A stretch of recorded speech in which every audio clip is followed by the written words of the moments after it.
So we will discuss लीची today. देखो, लीची पढ़ने से पहले ना मतलब बहुत जरूरी समझना है ये लीची कौन सा क्रॉप है।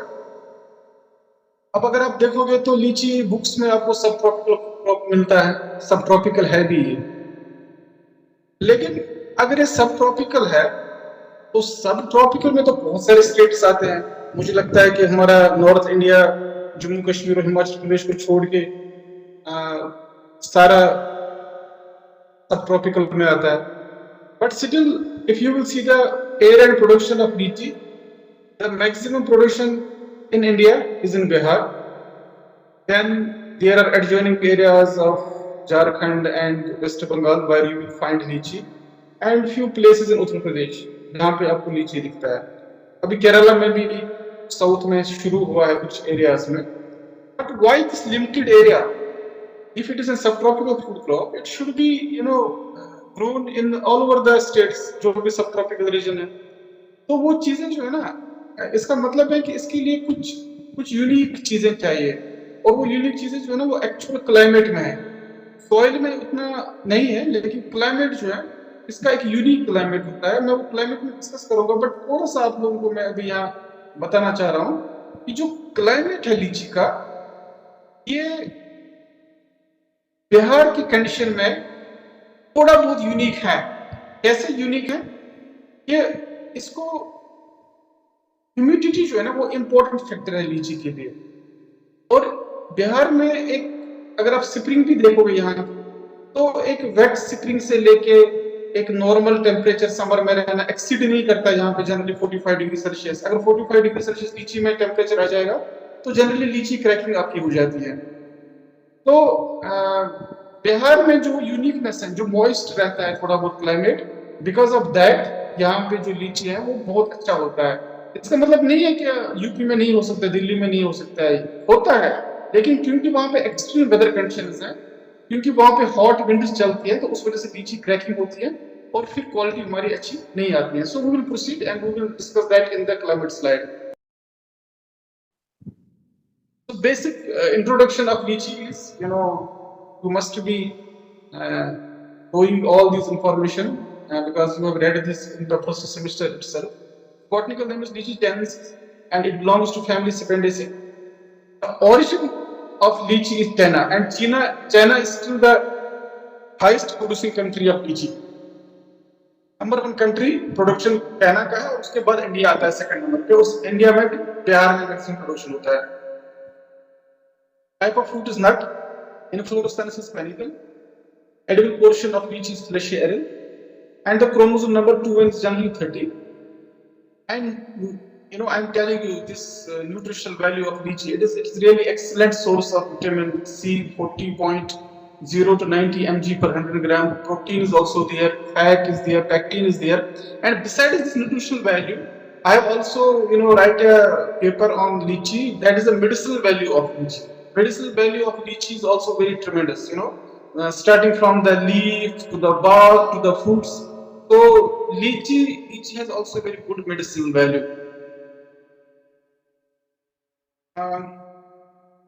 आप लोग तो इसकी क्वालिटी, इसकी टेस्ट वगैरह को देखते ही हो। So it is very attractive as far as its flavor is concerned, its color is concerned. And lychee fruits can also be candied and used for preparation of highly flavored squash. The fruit consists of 60% of juice, 8% of rag, and 19% of seed, and 13% of skin, varying upon variety and climate. अब climate देखो, लीची मैं जब अभी production technology आपको पढ़ाऊंगा, लेकिन अगर आप लोग इसके क्लाइमेट को समझ पाए ना तो आप लोगों को पता चलेगा कि लीची कैसे यूनिक क्रॉप है बाकी क्रॉप से रिलेटेड में। जैसे देखो, हम बात करते हैं बहुत सारे हमारे जो जितने भी हमारे पास सब tropical food crops, in fact tropical जो फूड क्रॉप्स है, अगर ट्रॉपिकल फूड क्रॉप्स की बात करोगे, जैसे हमारा मैंगो हो गया, पपाया हो गया, बनाना हो गया, ये ट्रॉपिकल फूड क्रॉप्स है। लेकिन कुछ भी ये हमारे सब ट्रॉपिकल रीजन में भी ग्रो करते हैं, क्योंकि कहीं ना कहीं पे क्लाइमेट फेवर करता है। बट लीची जो है, मैंने आपको बोला, सब ट्रॉपिकल फूड क्रॉप है, लेकिन कुछ ही स्टेट्स में ये होता है, मेनली आपके बिहार में होता है। और बिहार में भी अगर आप देखोगे तो रीजन स्पेसिफिक है। बिहार में भी ऐसा नहीं है कि मतलब हर डिस्ट्रिक्ट में हो रहा है ये अच्छा। एक तो सबसे अच्छा आपके समस्तीपुर वगैरह में होता है, और जो गंगा का बेल्ट है दोनों साइड में, उसमें ये लीची जो है बहुत अच्छा होता है। रीजन क्या है? रीजन ये है कि plants grow generally, at 30 degrees centigrade. The maximum temperature during flowering and fruit development varies between 21 degrees centigrade February to 38 degrees centigrade in June and Bihar. अभी अगर आप देखोगे ना, मई जून का टेम्परेचर दिल्ली में, पंजाब में, अमृतसर में, यूपी में, एमपी में, तो generally temperature goes around 45 degree centigrade to 48 degree centigrade in those areas. और अगर आप लोगों ने सुना भी होगा, गए भी होंगे आप लोग, तो एक गर्म लू चलती है, गर्म हवा चलती है जिसको लू बोलते हैं। वो लू जनरली बिहार ना उससे सेफ है। और वो जो लू क्या करता है, वो जो हॉट वेव चलते हैं, जो हॉट विंड चलता है सब ट्रॉपिकल रीजन में, उस टाइम पे हमारा लीची जो है वो मैच्योरिटी की तरफ बढ़ रहा होता है। In the month of May maturity की तरफ बढ़ रहा होता है। तो at that time moisture loss हो जाता है और इसका स्किन क्रैक करता है, और फ्रूट क्रैकिंग जो लीची में सबसे बड़ी प्रॉब्लम है वो आती है। लेकिन बिहार की कंडीशन में क्या होता है, अगर आप देखोगे यहाँ मार्च में भी थोड़ी बहुत बारिश होती है, यहाँ पे अप्रैल में भी बीच में थोड़ी बहुत बारिश होती है। तो उससे क्या होता है, जो एक एनवायरमेंट होता है ना, वो एक मॉइस्ट वाला उसमें आ जाता है, एक मॉइस्चर रहता है एनवायरमेंट के अंदर, जो ह्यूमिडिटी को क्रिएट करता है। इतनी ह्यूमिडिटी को क्रिएट करता है वो, कि जो मॉइस्चर है वो रिटेन रहता है। ऑर्चर्ड के अंदर जब मॉइस्चर रिटेन रहता है, तो जनरली आपका स्किन जो क्रैक नहीं होता है, फ्रूट क्रैक नहीं होती है। इसलिए बिहार में जो है लीची हम अच्छे से ग्रो कर पाते हैं। So humidity is the very important factor for litchi. And the hot winds in summer it causes fruit cracking and subsequently damage the pulp, जो मैंने आपको बता दिया।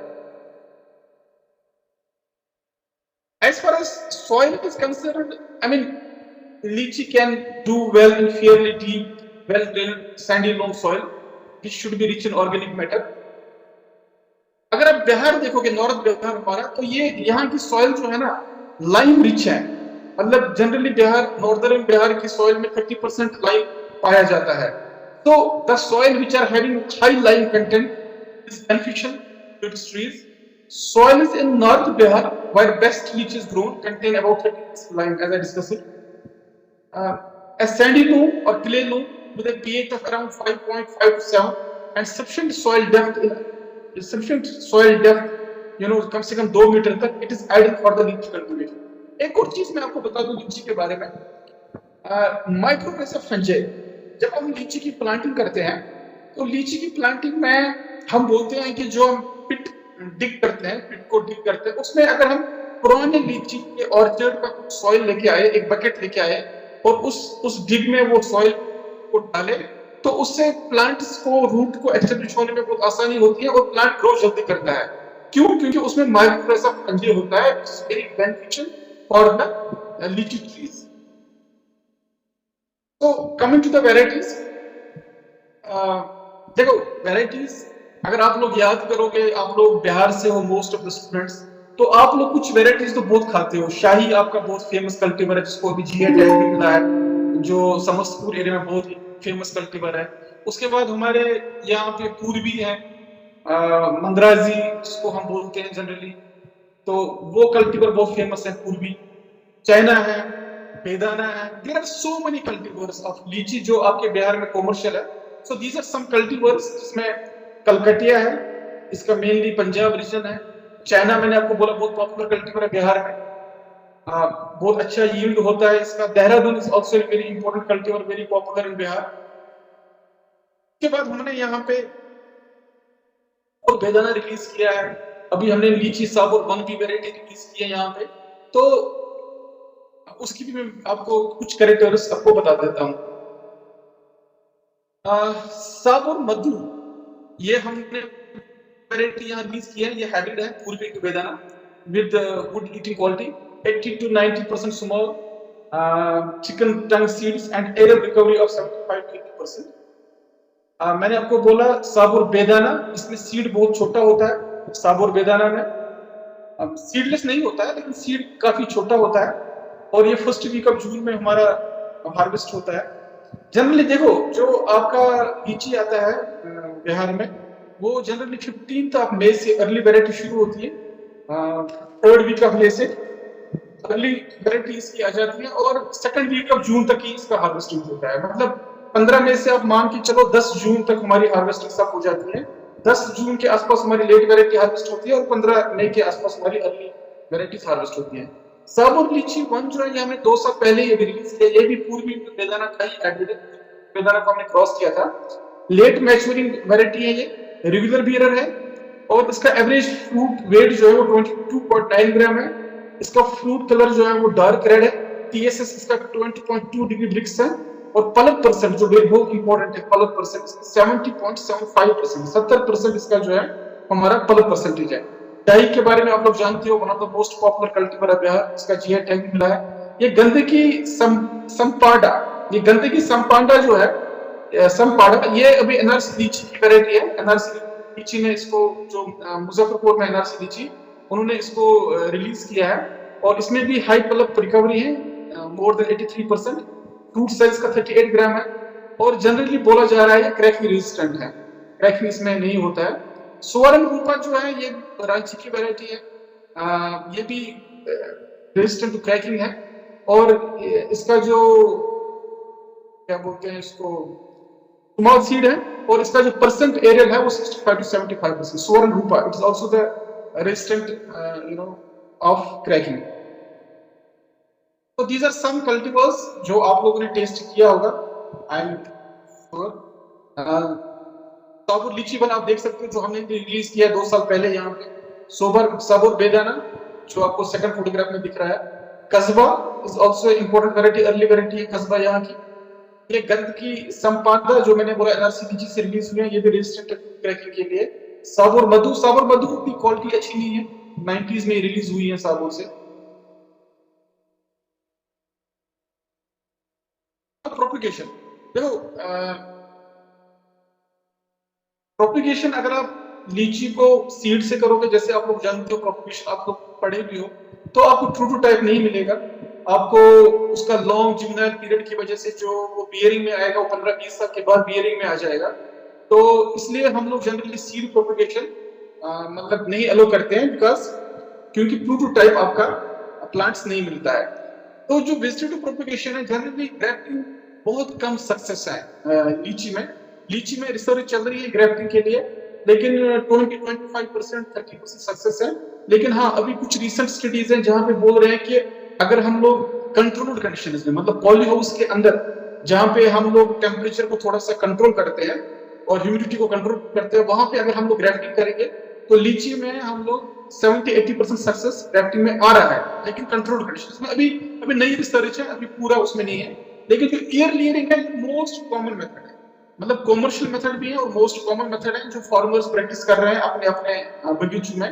तो ये जो ईयर लेयरिंग है is also called marcotting in China and in India, आप लोग जानते हो इसको। About 2 centimeter wide ring of bark is removed just below a bud from a healthy and vigorous tree about 1 year old and 2.5 to 4.5 centimeter across। आप लोग ये जो propagation method है ये पढ़े हो, अब इसलिए मैं इसमें डिटेल में नहीं जाऊंगा, but you must be knowing that year layering is the commercial method, commercial propagation method of lychee, which is widely acceptable और widely जो इसको किया जाता है पूरे बिहार के अंदर। नाउ कल्टीवेशन, तो हम कल्टीवेशन की अगर बात करेंगे तो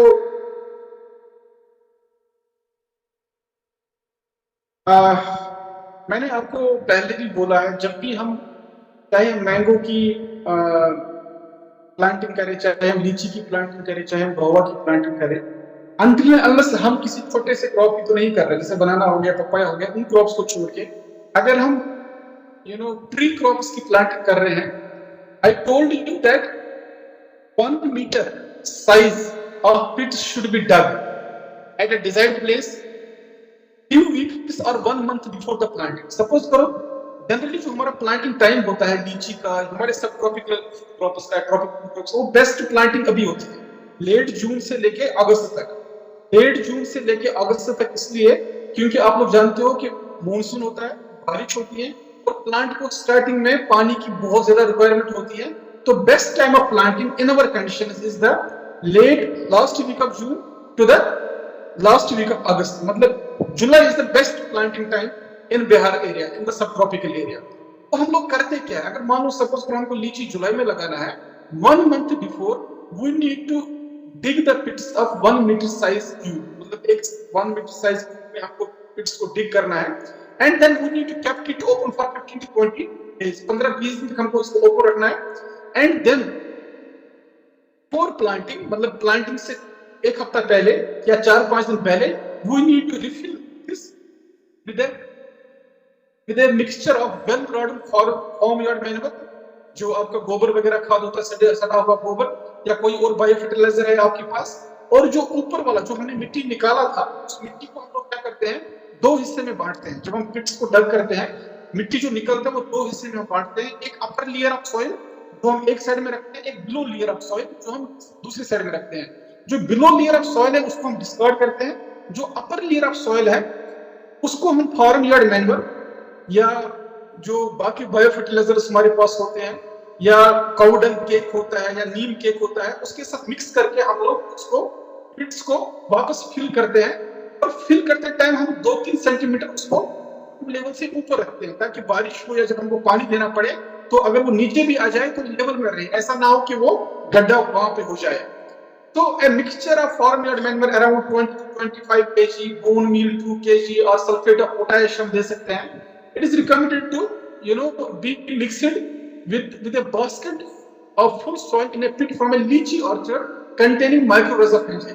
मतलब एक पुराने ऑर्चर्ड से भी हमको एक बास्केट सॉइल लाना है जिसमें माइक्रोरहिजा फंजी की पॉपुलेशन होती है, जिससे हमारा लीची जो है वो ज्यादा अच्छे से ग्रो करता है। अदरवाइज अक्सर देखो आप, जो घर में किसान लीची लगाता है, अगर वो पुरानी मिट्टी नहीं डालता उसमें, तो उसका जो लीची है वो थोड़ा स्लो ग्रोथ करता है, और वो बोलता भी है, ये शिकायत हमारे पास बहुत आती है, सर हमने 5 साल हो गया लीची के प्लांट को लगाए हुए, लेकिन उसकी ग्रोथ बहुत अच्छी नहीं होती है। So we need to take care of this. We need to mix the upper layer of the soil with the farmyard manure and with some sulfate of potash or bone meal, and then also the old soil of the previous lychee orchard, which contains the mycorrhiza fungi. So it is helpful in establishment and quick growth of newly planted plants. The pits are watered to set this mixture with the earth. Planting is done after a week, and water is applied immediately after planting. Remember always one thing. हम लोग fruit tree को कभी भी लगा सकते हैं, ऐसा नहीं कि कोई प्लांटिंग टाइम होता है इसका।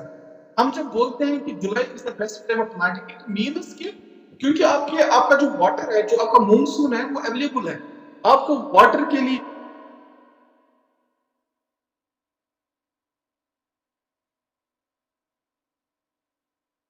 तो क्योंकि अभी वाटर की रिक्वायरमेंट बहुत अच्छी होती है, इसलिए ये टाइम बेस्ट प्लांटिंग के लिए माना जाता है, क्योंकि early plants require water frequently, if not daily basis, but still on the interval basis.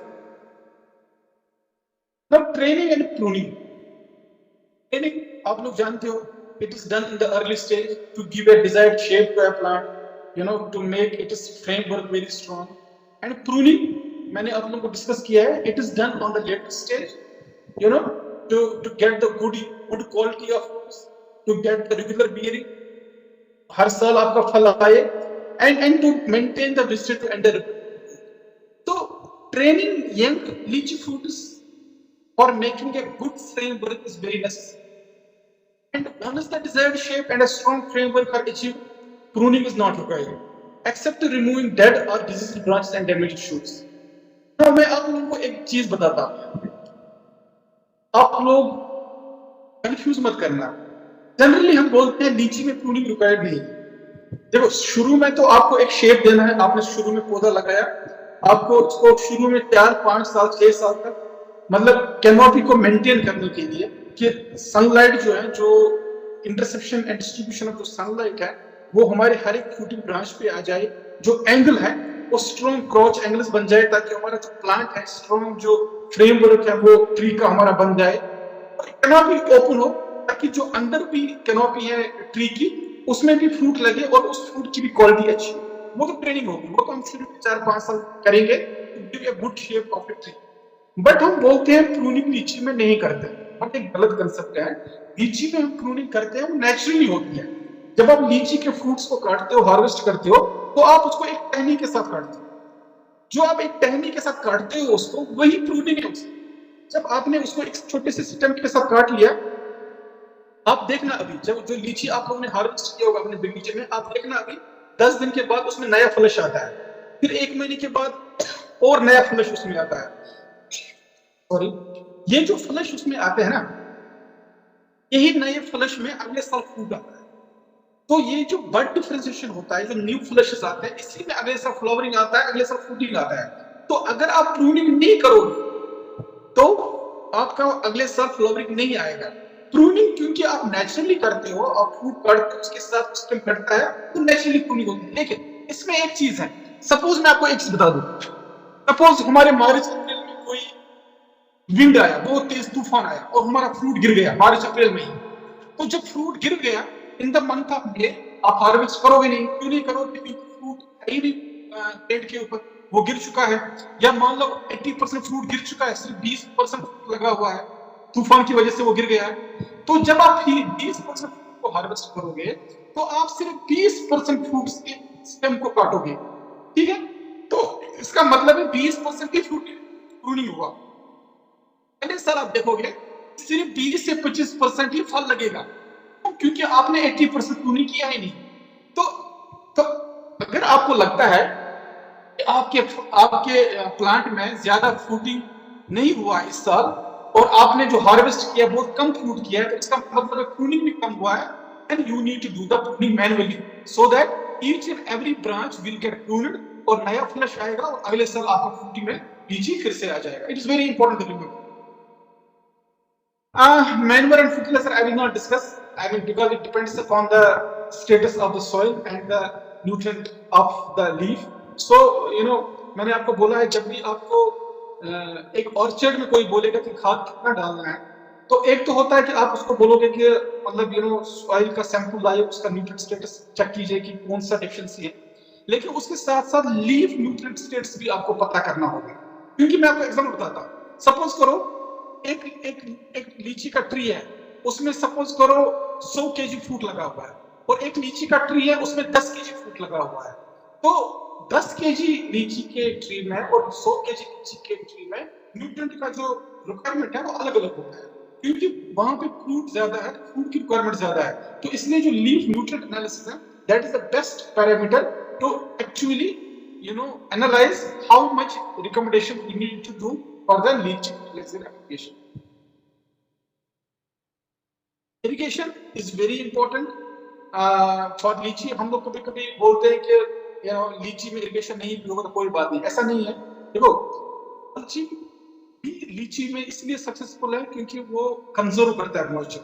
और इरिगेशन इसलिए इंपॉर्टेंट है, जैसे मान लो in the month of March हमारे यहाँ पे गर्मी शुरू हो जाती है, अप्रैल में हमारे यहाँ बहुत हॉट रहता है। अगर आपकी अप्रैल में बारिश नहीं होती है, तो आपको हर हफ्ते जो है इरिगेशन करना पड़ेगा। और चलो, इरिगेशन एक तो मॉइस्चर लेवल को मेंटेन रखता है, आपकी फ्रूट क्रैकिंग नहीं रहती है, सेल वॉल इंटैक्ट रहता है फ्रूट्स का, पहली चीज। दूसरी चीज, जब इरिगेशन होता है ऑर्चर्ड के अंदर, तो एक ह्यूमिडिटी भी क्रिएट होती है, ह्यूमिडिटी मेंटेन रहती है, तो आपका जो फ्रूट क्रैकिंग है वो नहीं होता है। So you need to give the irrigation in the month of April, after 4-5 days, of the interval. Harvesting and post-harvesting management of lychee. Lychee fruit set is around 50 to 60 days of a fruit set. मतलब जब आपका flowering होता है, fruit set होता है, उसके बाद 50 से 60 दिन के बाद, 2 मंथ के बाद आपका फ्रूट जो है हार्वेस्टिंग के लिए रेडी होता है। Fruits turn deep red and fully ripe. जब इसका जो मैच्योरिटी है, आप कैसे पहचानना है, जब फ्रूट जो है एकदम डीप रेड, उसका जो है पल्प, उसका जो है स्किन हो जाए, तब आपको पता चलता है कि हार्वेस्टिंग के लिए तैयार हो गया। And then flattening of tuber cells and epicarp becomes also smooth. जो ट्यूबर सेल्स होते हैं, that upper portion of that becomes flatter. वो पहले हार्ड होता है, and when it starts flattening, it means that your fruits are ready to harvest. Lychee fruits are also harvested in bunches along with a portion of a branch and a few leaves. It prolongs the storage of fruits. जो portion of branch के साथ काटते हैं ना, उसके बगैर आप काटोगे तो वो एक ही दिन में उसको ब्राउनिंग आती है, एक ही दिन में वो खराब हो जाएगा। तो अगर आप उसको उस ब्रांड्स के साथ काटते हो तो उसका जो शेल्फ लाइफ है थोड़ा सा इंक्रीज करता है, कुछ दिनों तक वो अच्छे से रहता है। Harvesting of litchi is usually done in the month of May June. मैंने आपको बोला 15 मई के बाद से लेकर 10 जून तक जनरली हमारे बिहार में इसका हार्वेस्टिंग होता है। अर्ली वेराइटीज 15 जून से हमारी स्टार्ट होते हैं और लेट वेराइटीज हमारी सेकंड वीक ऑफ जून में हार्वेस्ट हो जाती है। एवरेज यील्ड है लीची का वो 80 150 केजी फ्रूट्स पर ट्री है। और स्टोरेज जो है लीची को हम 5 से 7 डिग्री पे रख सकते हैं 3 to 4 वीक्स तक। मतलब फ्रिज के टेम्परेचर पे हम इसको 1 मंथ तक लीची को रख सकते हैं। और अगर कुछ केमिकल का ट्रीटमेंट है, मेरे एक पीएचडी स्टूडेंट यहाँ पे इस लीची पे काम कर रही थी जो स्टोरेज लाइफ को एक्सटेंड कर रही थी, और जो इसमें ब्राउनिंग आती है, मैं नेक्स्ट स्लाइड में उसको डिस्कस करूंगा। तो उसने 1.5 मंथ तक 40-45 दिन तक लीची को सक्सेसफुली स्टोर किया है। मतलब हार्वेस्टिंग के बाद 45 डेज तक she was able to extend this shelf life of the lychee. A physiological disorder, I told you that sunburn and skin crack are the two important or serious problems in lychee. High temperature, low humidity, and soil moisture conditions are the major, reasons for these disorders. High temperature, low humidity, and lack of soil moisture. These are generally the main factors for this, lychee cracking. Inadequate moisture during early period of fruit growth results in the skin becoming hard and sunburned. It may crack when it is subject to increased internal pressure as a result of rapid air growth following irrigation of rain. एकदम कभी कभी ना abrupt rainfall हो जाता है, मतलब अप्रैल के month में बहुत गर्मी है और एकदम रेनफॉल हो जाता है, उस वजह से भी आपका जो है लीची क्रैकिंग हो सकता है। Fruit cracking of lychee is also favored if temperature goes above 38 degrees Celsius and less than 60%. तो मैंने आपको बोला सब ट्रॉपिकल कंडीशन में in the case of Delhi, Punjab, UP, other सब ट्रॉपिकल स्टेट्स, वहां पे हमारा टेम्परेचर 44-45 डिग्री सेल्सियस आराम से अप्रैल में होता है, और ह्यूमिडिटी भी वहां पे बहुत कम होती है और लू चलती है, गर्म हवा चलती है। उन केसेस में भी हमारा लीची क्रैकिंग होता है और क्वालिटी अच्छी लीची की नहीं हो पाती। जो मैनेजमेंट है लीची क्रैकिंग के लिए, I told you that frequent and adequate irrigation of bearing trees during fruit growth and development period. जो फ्रूट ग्रोथ होता है फ्रूट सेट के बाद in the month of March, April and May, you need to do the frequent and adequate irrigation. You can also separate Na 20 mg per liter of water, Ga 40 mg per liter of water, 240 10 mg per liter of water, and 245 10 mg of water. In fact, you can also spray it upon 10 mg of liter of water. It reduces the incidence of fruit cracking. Spraying of zinc sulfate or calcium nitrate 1.5% fortnightly 14-15 दिन के बाद from pea size to harvesting of fruit is also an effective method to reduce this fruit cracking. Pericrop browning is also the important and the serious disorder of lychee. लीची पेरिक्रॉप browning में आपको बताता हूँ क्या होता है। जब आप लीची के फ्रूट को हार्वेस्ट करते हो, जो मार्केट में मिलता है आपको, अगर आपने हार्वेस्ट करके लिया और घर में रखा, घर में अगर आप पहले दिन नहीं खाए उसको, आप लोगों ने उसको छोड़ दिया रूम में, तो दूसरे दिन आप देखते हो कि उसका कलर चेंज हो जाता है, वो रेड कलर से ब्राउन कलर लीची हो जाता है, तो उसको हम बोलते हैं pericarp browning. It is the main limitation to long term marketing and export of litchi fruit. अगर हमारा बिहार का लीची दूसरे स्टेट्स में या दूसरी कंट्रीज में नहीं जा पाता है, the major limitation is the pericarp browning. ये होता कैसे है? The oxidative enzymes like peroxidase, PDO, and polyphenol oxidase, PPO. These are the responsible enzymatic browning of lychee fruit pericrop. Since PPO, which is the main enzyme involved in browning, has a low affinity to lychee pericrop anthocyanin, it's supposed that the anthocyanins are first hydrolyzed by anthocyanase, resulting in formation of anthocyanidine, which in turn oxidized by PPO and POD, which results in oxidative browning. So major जो responsible है इसके लिए वो oxidant enzymes हैं, which is PDO, PPO, and anthocyanidase. These are the major responsible, enzymes for this pericrop browning. There are so many now methods which we can use to control this pericrop browning. जिसमें हम लोग use करते हैं exogenous treatment of ascorbic acid, जो antioxidant है। आपको पता है एंटीऑक्सीडेंट जो है वो कंट्रोल करता है फिनोलिक ब्राउनिंग को। इसके बाद 1-methyl साइक्लोप्रोपीन है, हाइड्रोक्लोरिक